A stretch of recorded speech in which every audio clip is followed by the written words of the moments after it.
स्थल नित्यवास रसिकां तत्क्षान्ति संवर्धिनी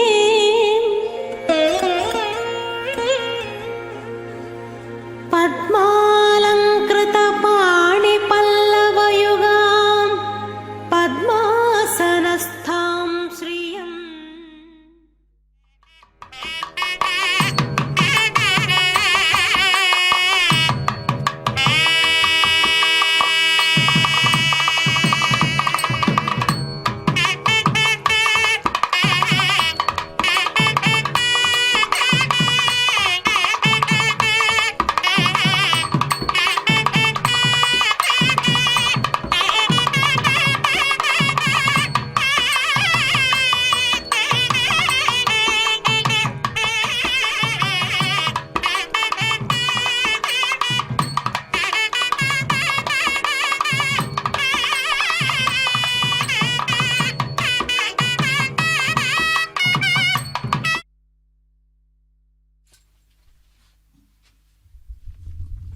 पद्मप्रिये पद्मिनि पद्महस्ते पद्मालये पद्मदलायताक्षि विश्वप्रिये विष्णुमनोनुकूले त्वत्पादपद्मं मयि सन्निधत्स्व। नमः पद्मावत्यै। ಪದ್ಮಾವತಿಯ ಮನವರ ಕಲ್ಯಾಣೋತ್ಸವ ಕಾರ್ಯಕ್ರಮ ತಿರುಚಾನೂರಿನಿಂದ ನೇರ ಪ್ರಸಾರವನ್ನು ವೀಕ್ಷಿಸ್ತಾ ಇದ್ದೇವೆ. ಆತ್ಮೀಯ ವೀಕ್ಷಕರೇ, ಪುಣ್ಯಪ್ರದವಾದ ಈ ಕಾರ್ಯಕ್ರಮಕ್ಕೆ ತಮ್ಮೆಲ್ಲರಿಗೂ ಕೂಡ ಆಧಾರದ ಸ್ವಾಗತ ಸುಸ್ವಾಗತ. ಮೊಟ್ಟ ಮೊದಲಿಗೆ ಶುದ್ಧಿ ಪುಣ್ಯಾಹ ವಾಚನ ಕಾರ್ಯಕ್ರಮವನ್ನು ಅರ್ಚಕವರೇಣ್ಯರು ಆರಂಭಿಸಿದ್ದಾರೆ. ಅದರಲ್ಲಿಯೂ ಕೂಡ ನಿರ್ವಿಘ್ನ ಪರಿಸಮಾಪ್ತಿಗಾಗಿ ವಿನಾಯಕನ ಪೂಜೆಯ ಪರ್ಯಾಯವಾಗಿ ವಿಶ್ವಕ್ಸೇನನ ಆರಾಧನೆಯನ್ನು ಮಾಡಿ ಭಕ್ತರೆಲ್ಲರಿಂದಲೂ ಕೂಡ ಸಂಕಲ್ಪವನ್ನು ಉಚ್ಚಾರಣೆ ಮಾಡಿಸಿ ತಾಯಿಯ ಈ ಉತ್ಸವವನ್ನು ಆರಂಭ ಮಾಡಿರುವಂತಹದ್ದು. ವೇದ ಪಂಡಿತರು ವೇದ ಮಂತ್ರಗಳನ್ನು ಪಠಿಸ್ತಾ ಇದ್ದಾರೆ.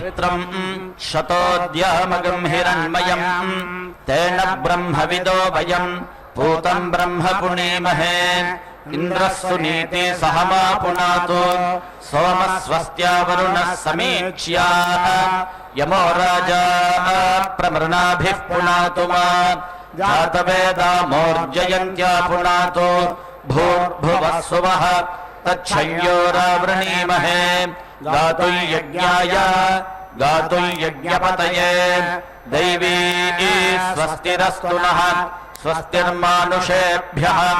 ऊर्ध्वं जिगातु भेषजं शन्नो अस्तु द्विपदे शञ्चतुष्पदे ओम शांति शांति शांतिः.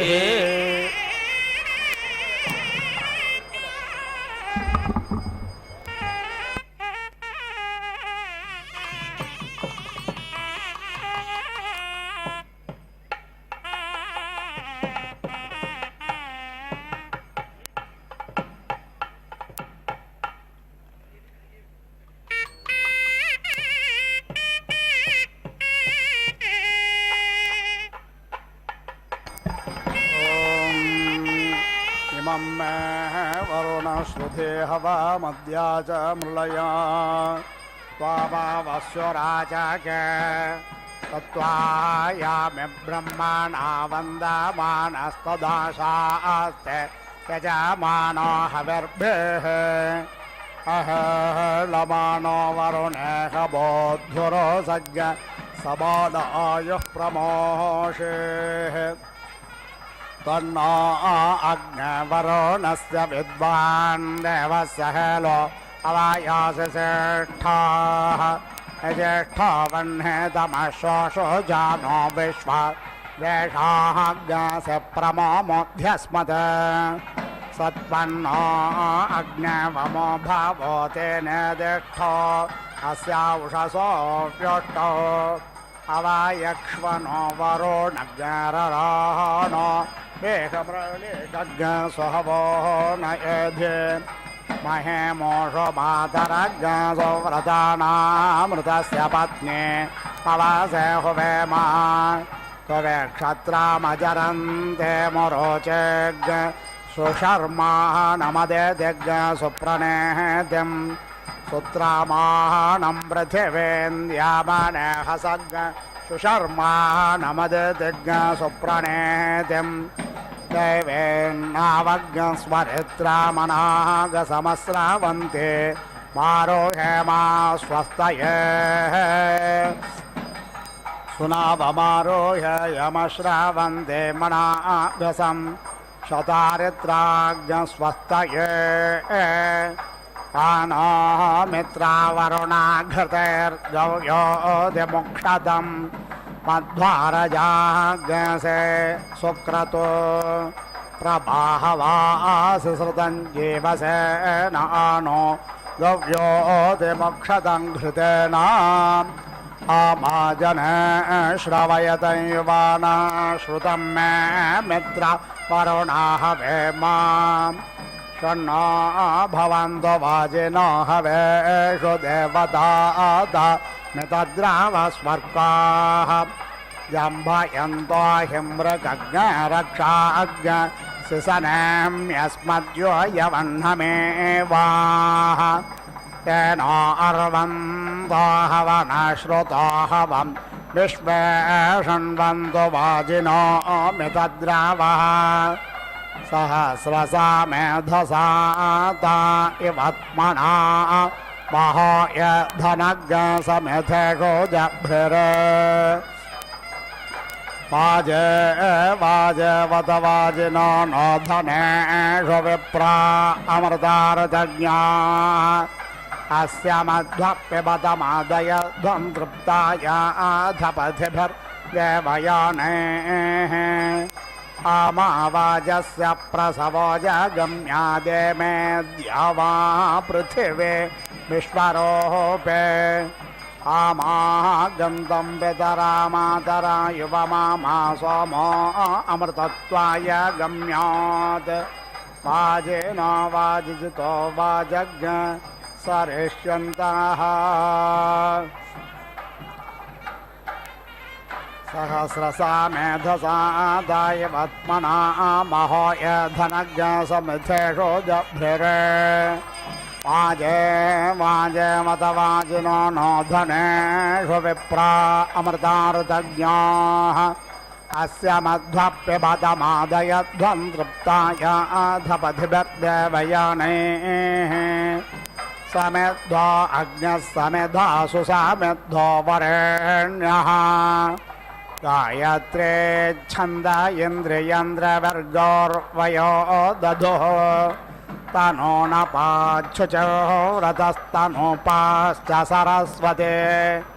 पुष्ण्यः छन्द इन्द्रियन्दित्यवाड्गोर्वयो दधुः इलाभिरग्निरेड्यः सोमो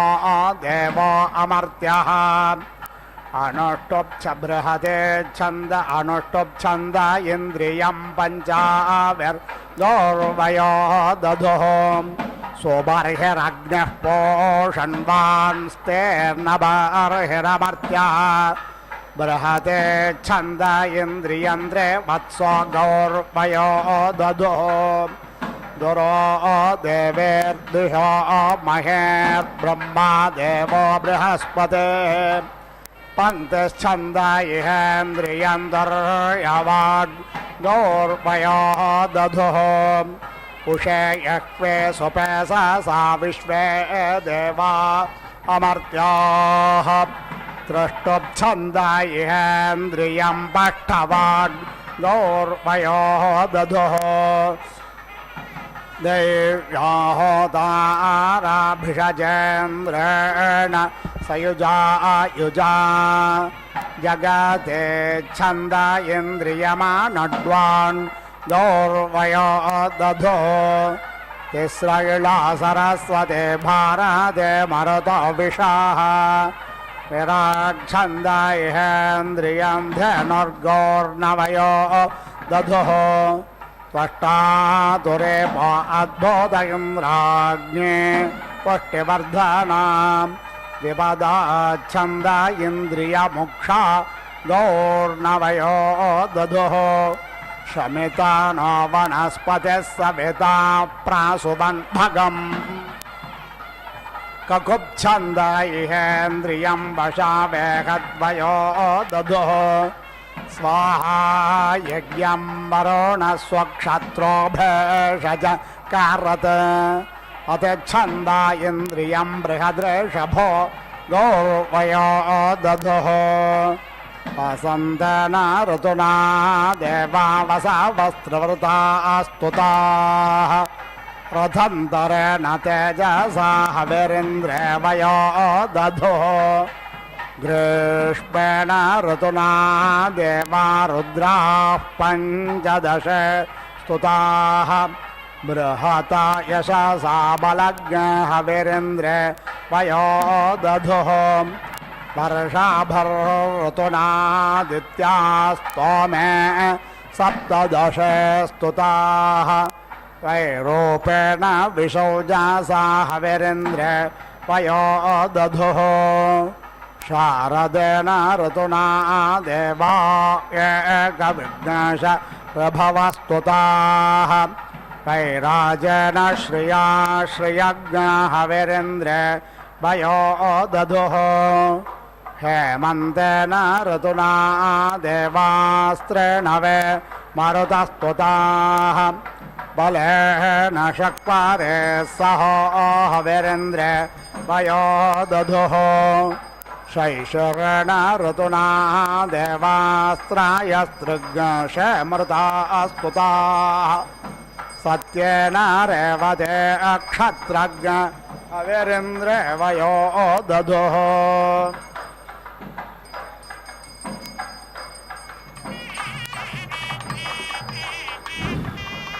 होदा यक्षत्समिधाग्निमिलस्पादेष्विनेन्द्रज्ञ सरस्वते मजोधूम्रोणगोधो मे कुबालैर्भेषजं मधो सष्पैर्न तेज इन्द्रियं वयस्वामः परिश्रुता घृतं मधुव्यन्त्वाद्यस्य होदर्यजाम् होदायक्षत्तनो न पात् सरस्वते मविर्मेषो न भेषजं पथा मधुमता भरन्नश्विनेन्द्राय वीर्यम् वदारैरुपवाकाभिर्भेषजन्तोक्माभिः पयस्वामः परिश्रुता घृतं मधुव्यन्त्वाद्यस्य होदर्यजाम् होदायक्षन्नराशज्ञ सन्ननग्नहुम्पतिज्ञ सुराया भेषजं मेषः सरस्वते वृषग्रथो न चन्द्र्यश्विनोर्पपा इन्द्रस्य वीर्यम् वदारैरुपवाकाभिर्भेषजन्तोक्माभिः पयस्वामः परिश्रुता घृतं मधुव्यन्त्वाद्यस्य होदर्यजाम् होदायक्षदिलेलित आजुह्वानः सरस्वतीमिन्द्रं बलेन वर्धयन् वृषभेन लवेन्द्रियमश्विनेन्द्राय भेषजम् यवेः कर्कन्धोभिर्मधो लाजैर्नमासरं पयस्वामः परिश्रुता घृतं मधुव्यन्त्वाद्यस्य होदर्यजाम् होदायक्षत्बर्हिरोर्णं मृदा भिषङ्ना सत्या भिषजाश्विनाश्वा शिशोमते भिषग्धेन सरस्वते भिषगे दुह इन्द्राय भेषजं वयस्वामः परिश्रुता घृतं मधुव्यन्त्वाद्यस्य होदर्यजाम् होदायक्षद्दुरोदिशः कवश्यो न व्यचस्वति रश्वेभ्यान्न दुरोदिश इन्द्रो न रोदसे दुघे दुहेदेनो सरस्वत्यश्विनेन्द्राय भेषजम् शुक्रन्न ज्योतिरिन्द्रियं वयस्वामः परिश्रुता घृतं मधुव्यन्त्वाद्यस्य होदर्यजाम् होदायक्षत्स्वपेशा सोषेण क्वं दिवाश्विना समञ्जाते सरस्वत्या त्विषिमिन्द्रेण भेषजम्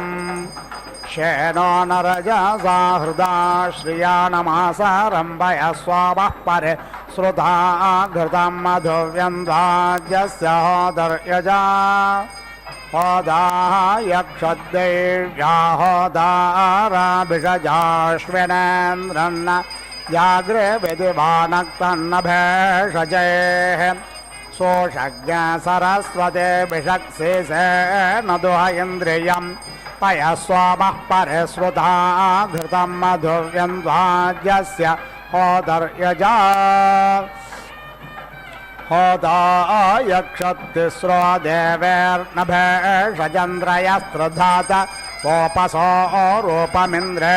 हिरण्ययमश्विनेलानभारते वाचा सरस्वते मह इन्द्राय दुह इन्द्रियं वयस्वामः परिश्रुता घृतं मधुव्यन्द्वाज्यस्य होदर्यजा होदायक्षत्सुरेत सम्प होदायक्षत्सुरेत समृषभन्नर्यापसंवष्टारमिन्द्र मश्विनाभिषजन्न सरस्वते मोजो न ज्योतिरिन्द्रियं मृको नरभसोऽभिषग् यशस्वरायाभिषजग्श्रिया नमासारम्भय सोमः परिश्रुता घृतं मधुव्यन्द्वाज्यस्य होदर्यजा होदायक्षद्वनस्पतिर्गशमितारगशतक्रत्वं भीमन्न मन्योग्राजानं व्याघ्रन्नमसाश्विना भामज्ञ सरस्वते भिषगिन्द्राय दुहेन्द्रियं पयस्वामः परिश्रुता घृतं मधुव्यन्द्वाज्यस्य होदर्यजा होदायक्षदग्निज्ञस्वाहाज्यस्य स्तोकानाज्ञस्वाहा मेधसां पृथक् स्वाहाच्छागमश्वेभ्याज्ञस्वाहा मेषज्ञ सरस्वत्यै स्वाहा ऋषभमिन्द्राय सिंहाय सहस इन्द्रियज्ञस्वाहाग्निर्नभेषजज्ञस्वाहा सोममिन्द्रियम् स्वाहेन्द्रज्ञसूत्रामानज्ञसवितारं वरोणं भिषजां पतिज्ञस्वाहा वनस्पतिं प्रियं पाथो न भेषजम् स्वाहा देवा आज्यपाजोषाणो अग्निर्भेषजं वयस्वामः परिश्रुता घृतं मधुव्यन्द्वाज्यस्य होदर्यजा होदायक्षदश्विनौ छागस्य वपाय मेधसो जुषेदाज्ञहविर्होदर्यजा होदायक्षत्सरस्वते मेषस्य वपाय मेधसो जुषताज्ञहविर्होदर्यजा होदायक्षत् होदायक्षदिन्द्रमृषभस्य वपाय मेधसो जुषताज्ञहविर्होदर्यजा होदायक्षदश्विनौ सरस्वतेमिन्द्रज्ञ सूत्रामानमिमे सोमाः सुरामाः नश्चागैर्नमेषैर्षभे सुतोः षष्पैर्नतोक्माभर्लाजैर्महस्वन्दो मदामासरेण परिष्कृताः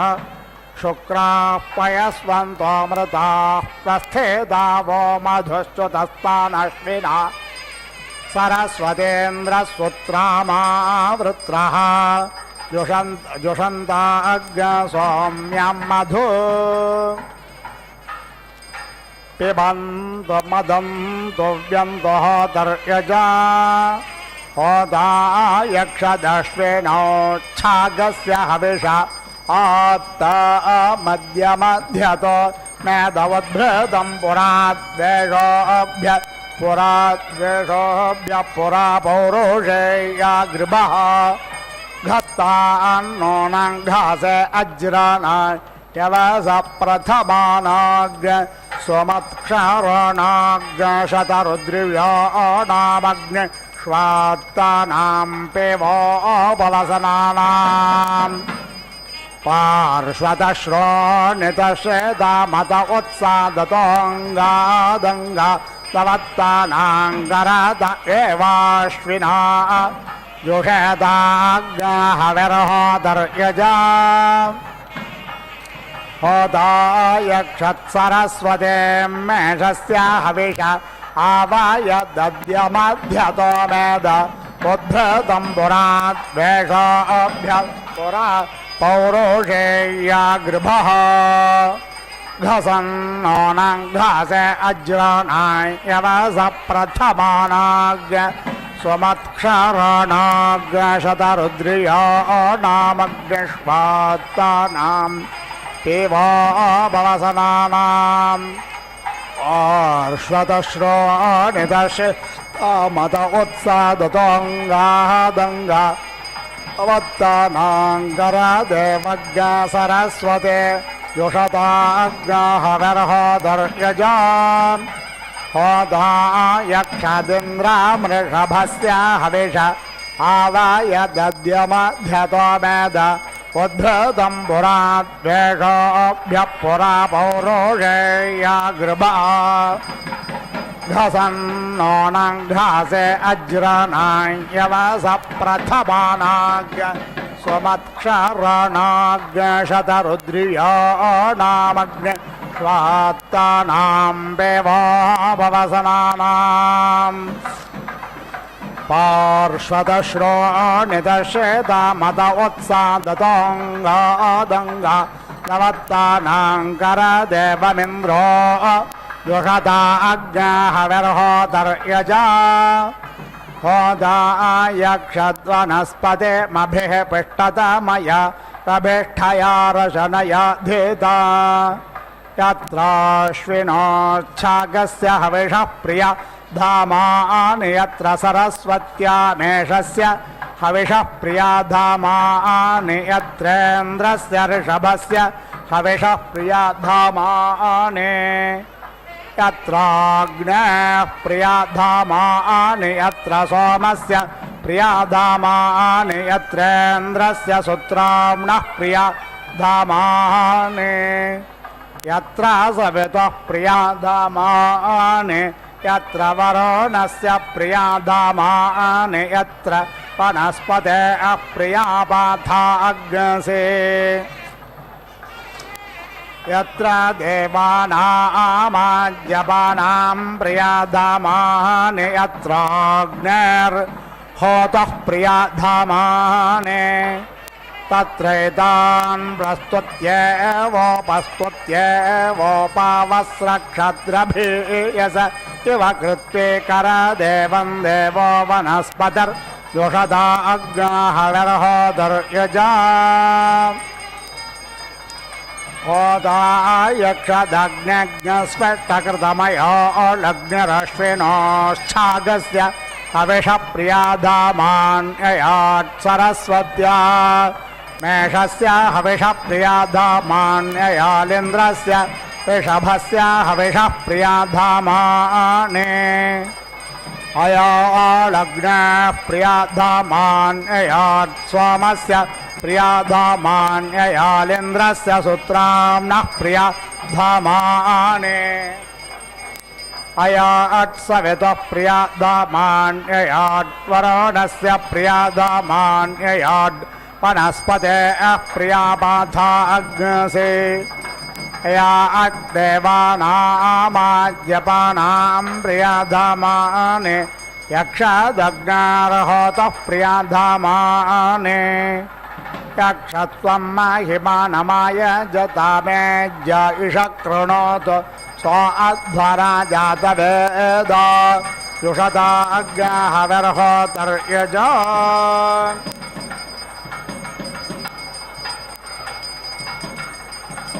देवं बर्हिः सरस्वते सुदेवमिन्द्र अश्विना तेजो न चक्षो रक्षोर्बर्हिषा दधुरिन्द्रियं वासुपने वसुधेयस्य व्यन्तयजा देवेर्द्वारो अश्विना भिषजेन्द्र सरस्वती पुराणन्न वीर्यन्न सिद्वारो दधुरिन्द्रियं वासुपने वसुधेयस्य व्यन्तयजा देवे उषासा अश्विना सुत्रामेन्द्रे सरस्वते बलन्न वाचमास्य उषाभ्यां दधुरिन्द्रियं वासुवने वसुधेयस्य व्यन्तयजा देवे ज्योष्ठे सरस्वत्यश्विनेन्द्रमवर्धयन् श्रोत्रर्णकर्णयोर्यशो ज्योष्ठेभ्यः दधुरिन्द्रियं वासुवने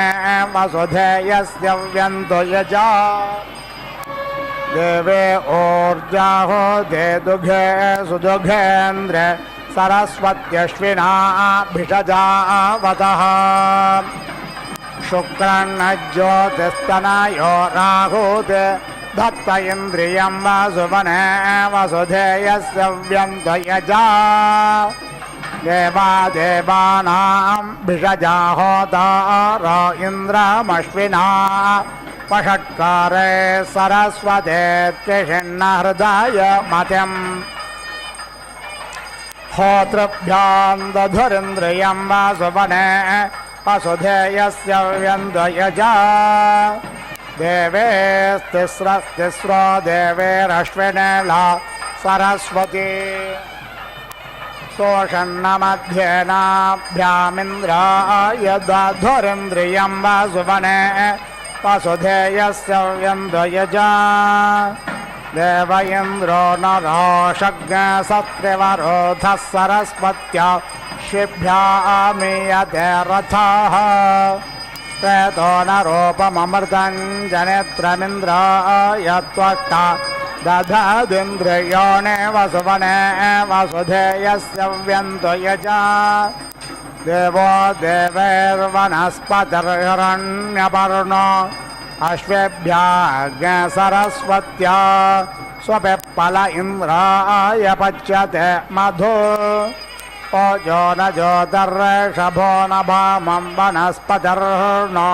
दधदिन्द्रियाणि वसुवने वसुधेयस्य व्यन्तयजा देवं बर्हिर्वारे देणामध्वरेस्तेर्नमश्वेभ्यः मूर्णं मृदा सरस्वत्या स्योनमिन्द्रते सदाः ईशाये मन्योज्ञराजानं बर्हिषा दधुरिन्द्रियं वसुवने वसुधेयस्य व्यन्तयजा देवो अग्निस्वेटकृद्देवान्यक्षद्यथा यथज्ञ होतारा इन्द्रमश्विना वाचा वाचज्ञ सरस्वते मग्निज्ञ सोमज्ञ स्वेट्टकृत् स्वेट्ट इन्द्रसूत्रामासविता वरुणोऽभिषगिष्टो देवो वनस्पति स्वेट्टा देवा अज्यपोः स्वेट्टो अग्निरग्निना होताहोत्रे स्वेट्टकृद्यशो न दधदिन्द्रियमोर्जमपचितिज्ञ स्वधां वसुवने वसुधेयस्य व्यन्तयजा अग्निमद्यहोतारमवृणेतायै यजमानः पचन् भक्तेः पचन् पुरोलाशं बध्नन्निन्द्राय तयोदशेच्छागम् अग्निमद्यहोतारमवृणेतायै यजमानः पचन् भक्ते पचन् पुरोलाशान् बध्नन्नश्वेभ्यः छागज्ञ सरस्वत्यै मेषमिन्द्राय ऋषभम् सुन्वन्नश्वेभ्यः सरस्वत्या इन्द्राय सुत्राम्ने सुरासोमान् सोपस्था अद्य देवो वनस्पतेरभवदश्वेभ्यः छागेन सरस्वत्यै मेषेणेन्द्राय ऋषभेण अक्षज्ञस्तान्मेदस्तः प्रदेवजताग्रभे शतावे वर्धन्त पुरोलाशैरपोरश्विना सरस्वतेन्द्रसूत्रामासुरासोमान् त्वामद्यर्षेणान्नपादवृणे तायै यजमानो बहुभ्यः असङ्गतेभ्यः येष मे देवेषु वसुवार्या यक्षदयिते ताया देवा देवदानान्यदुस्तान्यस्मा आचशाश्वाच गुरस्वेषितश्च होदरसे भद्रवाच्याय प्रेषितो मानुषस्वोक्तभागाय सूक्ता ब्रूहि।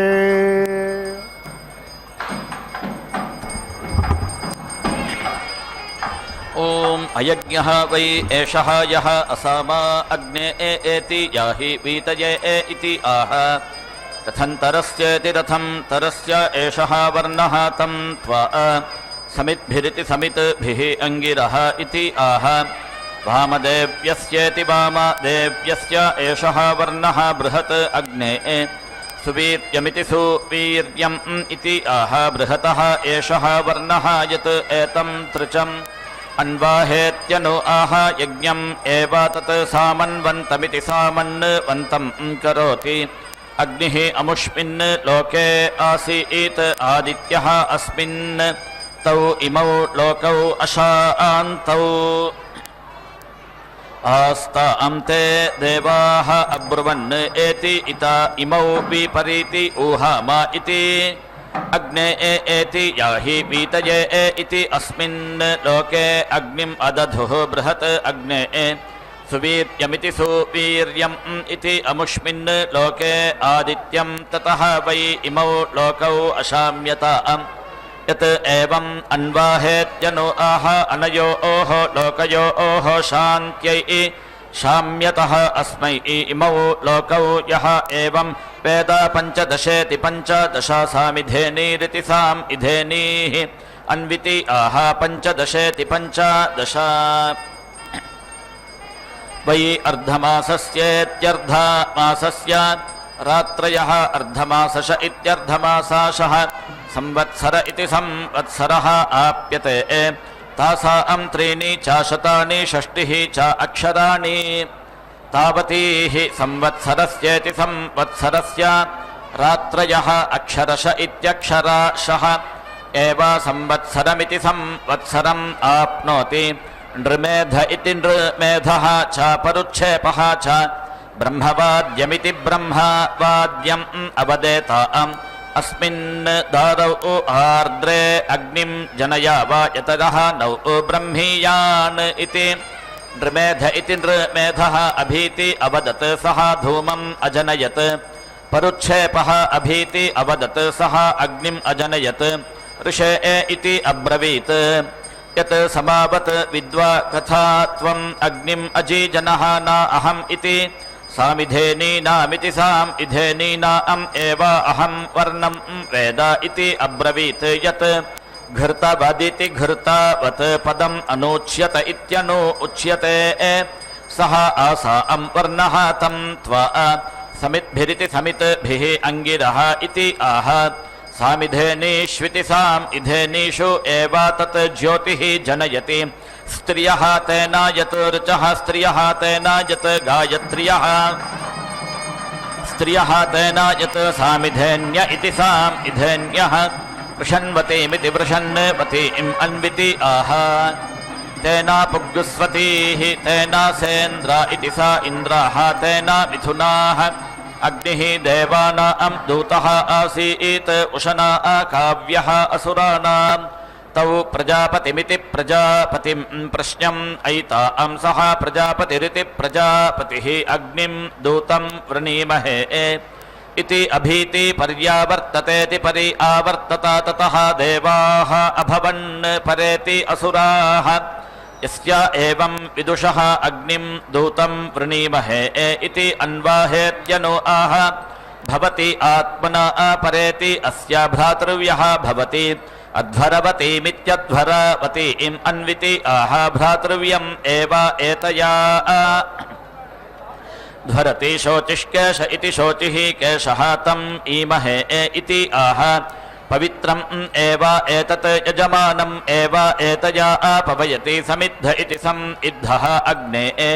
आहुतेत्य आहुता इति आह। परिधिमिति परिधिम् एव एतम् परीति दधाति। अस्कन्दाय यत् अतः ऊर्ध्वम् अभ्यादध्यादित्यभि आदध्यात् यथा। बहिः परिधीति बहिः परिधि स्कन्दति तादृक् एव तत्। त्रयः वै अग्नयः हव्यवाहन इति हव्यावाहनः देवानां कव्यवाहन इति कव्यावाहनः पितॄणां सह रक्षा इति सह रक्षाः असुराणां ते एतरिः एति शगुंसन्ते एमां वरिष्यते एमाम् इति वृणीध्वं हव्यवाहनमिति हव्यावाहनम् इति आह यः एव देवानां तं वृणीते आरुषेयं वृणीते बन्धो ओहो एवान एति अथो इति सन्तत्या इति सन्तत्यै परस्तात् अर्वाचः वृणीते तस्मात् परस्तात् अर्वाञ्चः मनुष्यान् पितरः अनुप्रेति पिपते अग्ने महान् असि इति आह महान् हि एषः यत् अग्निः ब्राह्मण इति आह ब्राह्मणः हि एषः भारत इति आह एषः हि देवेभ्यः हव्यं भरति देवेद्ध इति देवा इद्धः इति आह देवाः हि एतम् ऐन्धत मन्विद्ध इति मनु इद्धः इति आह मनुः हि एतम् उत्तर इत्युत्तरः देवेभ्यः ऐन्धत् ऋषिष्टुत इत्यऋषिस्तुतः इति आह ऋषयः हि एतम् अस्तुवन् विप्रानुमदित इति विप्र अनुमदितः इति आह विप्र आह हि एते यत् शुश्रुवागुंसः कविशस्त इति कविशस्तः इति आह कवयः हि एते यत् शुश्रुवागुंसः ब्रह्मसगुंशित इति ब्रह्म सगुंशितः इति आह ब्रह्मसगुंशित इति ब्रह्म सगुंशितः हि एषः घृताहवन इति घृता आहवनः इति आह घृताहुतिरिति घृता आहुतिः हि अस्या प्रियतमेति प्रियातमा प्रणीरिति प्राणीः यज्ञानाम् इति आह प्रणीरिति प्राणीः हि एषः यज्ञानाम् रथिः अध्वराणाम् इति आह एषः हि देवरथ इति देवरथः अतूर्तः होता इति आह न हि एतं कः चन तरति तूर्णिः हव्यवाडिति हव्यावाट् इति आह सर्वं हि एषः तरति आस्पात्रं जुहुः देवानाम् इति आह जुहुः हि एषः देवानाम् चमसः देवपान इति देवापानः इति आह चमसः हि एषः देवपान इति देवापानः अरान् इव अग्ने नेमिः देवान् त्वं परिभूरिति परिभूः असि इति आह देवान् हि एषः परिभूरिति परिभूः यत् ब्रूयात् एति वः देवान् देवयत इति देवायते यजमानाय इति भ्रातृव्यम् अस्मै जनयेत् एति वः देवान् यजमानाय इति आह यजमानम् एव एतेन वर्धयति अग्निम् अग्ने एति वः सोमम् एति वः इति आह देवता आह एव तत् यथा पूर्वमिति यथा पूर्वम् उपेति ह्वयते एति च अग्ने देवान् वः सुयजेति सुयजा च यजा जातवेद इति जातवेदः इति आह अग्निम् एव तत् समितिष्यति सः अस्य सगंशित इति संशितः देवेभ्यः हव्यं वहति अग्निः होता इति आह अग्निः वै देवानां होता यः एव देवानां होता तं वृणीते स्मः वयम् इति आह आत्मानम् एव सत्त्वमिति सत् त्वं गमयति साधूते यजमान देवता इति आह आशिषमित्या आशिषम् एव एताम् एति शास्ते यत् ब्रूयात् यः अग्निम् होतारम् अवृथाः इति अग्निना उभयतः यजमानं परीति गृह्णीयात् प्रमायुक इति प्रामायुकः स्यात् यजमानदेवत्येति यजमानदेवत्या वै जुहुः भ्रातृव्यदेवत्येति भ्रातृव्यदेवत्या उपभृदित्युपभृत् यत् द्वे इति इव ब्रूयात् भ्रातृव्यम् अस्मै जनयेत् घृतवतीमिति घृतवतीम् अध्वर्यो इति सृचम् एति अस्य स्व इति आह यजमानम् एव एतेन वर्धयति देवायुवमिति देवायुवम् इति आह देवान् हि एषा अवति विश्ववारामिति विश्ववाराम् इति आह विश्वम् हि एषा अवति ईडामहै देवान् ईडेन्यान् नमस्याम नमस्यान् यजाम यज्ञियान् इति आह मनुष्या आह वै ईडेन्या आह पितरः नमस्या आह देवाः यज्ञिया आह देवता आह एवतत् यथा भागमिति यथा भागं यजति त्रीन् तृचान् अन्विति ब्रूयात् राजन्यस्यात्रयः वै अन्ये राजन्यात् पुरुषाः ब्राह्मणः वैश्यः शूद्रः तान् एव अस्मै अनुकानित्यनुकान् करोति पञ्चदशेति पञ्चादश अन्विति ब्रूयात् राजन्यस्य पञ्चदश इति पञ्चादशः वै राजन्यः स्वे एव एनं स्तोमे प्रतीति स्थापयति त्रिष्टुभा परीति दधाति इन्द्रियं वै त्रिष्टुक इन्द्रियकाम इति इन्द्रियकामः खलु वै राजन्यः यजते त्रिष्टुभा एव अस्मै इन्द्रियं परीति गृह्णाति यदि कामयेत ब्रह्मवर्चसमिति ब्रह्मवर्चसम् अस्तु इति गायत्र्या परीति दध्यात् ब्रह्मवर्चसमिति ब्रह्मवर्चसं वै गायत्री ब्रह्मवर्चसमिति ब्रह्मवर्चसम् एव भवति सप्तदशेति सप्तदश अन्विति ब्रूयात् वैश्यस्य सप्तदश इति सप्तदशः वै वैश्यः स्वे एव एनं स्तोमे प्रतीति स्थापयति जगत्या परीति दध्यात् जागताः वै पशवः पशुकाम इति पशुकामः खलु वै वैश्यः यजते जगत्या एव अस्मै पशून् परीति गृह्णाति एकविंशतिमित्येकविंशतिम् अन्विति ब्रूयात् प्रतिष्ठा कामस्येति प्रतिष्ठा कामस्य एकविंश इत्येकविंशः स्तोमानां प्रतिष्ठेति प्रतिष्ठा प्रतिष्ठित्या इति प्रतिष्ठित्यै चतुर्विंशतिमिति चतुर्विंशतिम् अन्विति ब्रूयात् ब्रह्मवर्चस कामस्येति ब्रह्मवर्चस कामस्य चतुर्विंशत्यक्षरेति चतुर्विंशति अक्षर गायत् चतुर्विंशत्यक्षरेति चतुर्विंशति अक्षर गायत्री गायत्री ब्रह्मवर्चसमिति ब्रह्मवर्चसम् गायत्र्या एव अस्मै ब्रह्मवर्चसमिति ब्रह्मवर्चसम् अवेति रुन्धे त्रिगुंशतम् अन्विति ब्रूयात् अन्नकामस्येत्यन्नकामस्य त्रिगुंशदक्षरेति त्रिगुंशत् अक्षर विराडिति विराट् अन्नम् विराडिति विराट् विराजेति विराजा एव अस्मै अन्नाद्यमित्यन्न अद्यम् अवेति रुन्धे द्वात्रिगुंशतम् अन्विति ब्रूयात् प्रतिष्ठा कामस्येति प्रतिष्ठा कामस्य द्वात्रिगुंशदक्षरेति द्वात्रिगुंशत् अक्षर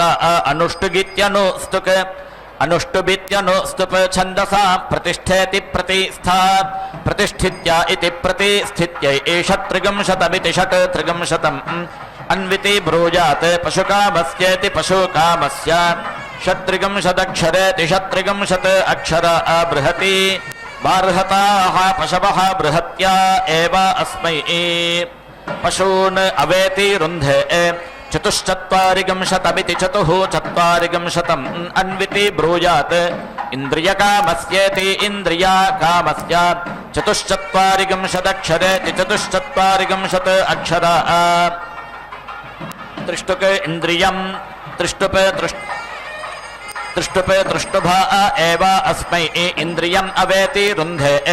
अष्टाचत्वारिगुंशतमित्यष्टाचत्वारिगुंशतम् अन्विति ब्रूयात् पशुकामस्येति पशुकामस्य अष्टाचत्वारिगुंशदक्षरेत्यष्टाचत्वारिगुंशत् अक्षर जगति जागताः पशवः जगत्या एव अस्मै पशून् अवेति रुन्धे सर्वाणि छन्दागम्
पशुभिरिति पशुभिः संज्ञानं विज्ञानं प्रज्ञानं जानदभिजानत् संकल्पमानं प्रकल्पमानमुपकल्पमानमुपक्लुप्तं क्लुप्तं श्रेयो वसीय आयत् सम्भूतं भूतं चित्रः केतुः प्रभानाभान् सम्भान् ज्योतिष्मागस्तेजस्वानातपग्गस्तपन्नभितपन् रोचनो रोचमानः शोभनः शोभमानः कल्याणः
यः एवं वेद यत् एकया आघारयेदित्या आघारयेत् एकां प्रीणीयात् यत् द्वाभ्यां द्वे इति प्रीणीयात् यत् तिसृभिरिति तिसृभिः अतीति तत् रेचयेत् मनसा एति घारयति मनसा हि अनाप्तम् आप्यते एतिर्यञ्चम् एति घारयति अचम्बट्कारमित्यचम्बट्कारं वाक् चापनः च आर्तीयेताम् अहं देवेभ्यः हव्यं वहामि इति वाक् अब्रवीत् अहं देवेभ्यः इति मनः तौ प्रजापतिमिति प्रजापतिं प्रश्नम् ऐतां सः अब्रवीत् प्रजापतिरिति प्रजापतिः दूतीः एव त्वं मनसः असि यत् हि मनसा ध्यायति तत् वाचा वदति इति तत् खलु तुभ्यं न वाचा जुहवन् इति अब्रवीत् तस्मात् मनसा प्रजापतय इति प्रजापतये जुह्वति मनः इवाहि प्रजापतिरिति प्रजापतिः प्रजापतेरिति प्रजापतेः आप्त्यै परिधीनिति परिधीन् समिति पार्ष्टि पुनाति एव एनान् त्रिः मध्यमम् त्रयः वै प्राणा इति प्राणाः प्राणानिति प्राणान् एव अभीति जयति त्रिः दक्षिणार्ध्यमिति दक्षिणार्ध्यं त्रयः इमे लोकाः इमान् एव लोकान् अभीति जयति त्रिः उत्तरार्ध्यमित्युत्तरार्ध्यं त्रयः वै देवयाना इति देवयानाः पन्थानः तान् एव अभीति जयति त्रिः उपेति वाजयति त्रयः वै देवलोका इति देवलोकाः देवलोकानिति देवलोकान् एव अभीति जयति द्वादश समिति पद्यन्ते द्वादश मासाः संवत्सर इति संवत्सरः संवत्सरमिति संवत्सरम् एव प्रीणाति अथो इति संवत्सरमिति संवत्सरम् एव अस्मै उपेति दधाति सुवर्गस्येति सुवहागस्य लोकस्य समष्ट्य इति समष्ट्यै आघारमित्या आघारम् एति घारयति तिरः इव वै सुवर्ग इति सुवहागः लोकः सुवर्गमिति सुवहागम् एव अस्मै लोकम् प्रेति रोचयति रुजुम् एति घारयति रुजुः इव हि प्राण इति प्राणः सन्ततमिति सन्ततम् एति घारयति प्राणानामिति प्राणानाम् अन्नाद्यस्येत्यन्ना अद्यस्य सन्तत्या इति सन्तत्यै अथो इति रक्षसाम् अपहत्या इत्यपहत्यै यं कामयेत प्रमायुक इति प्रमायुकः स्यात् इति जिह्मं तस्य एति घारयेत् प्राणमिति प्राणम् एव अस्मात् जिह्मं नयति ताजक प्रेति नीयते शिरः वै एतत् यज्ञस्य यत् आघार इत्या आघारः आत्मा ध्रुवा ॐ यो दीक्षामतिरेचयति सप्ताहं प्रचरन्ति सप्तवेशीर्षण्याः प्राणाः प्राणादीक्षा प्राणैरेव प्राणान् दीक्षामवरुन्धे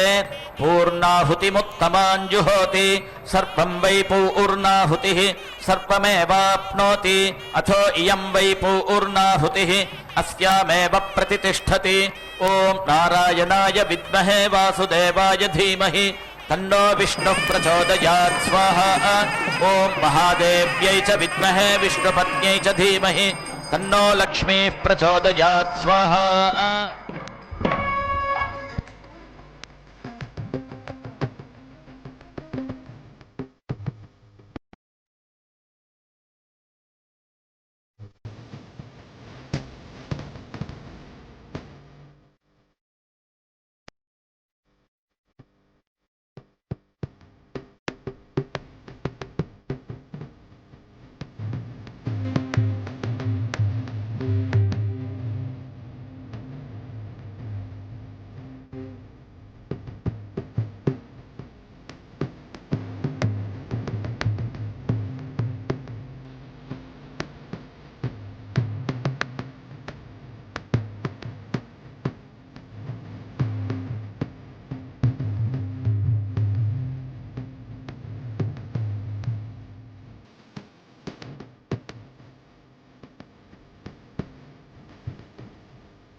ॐ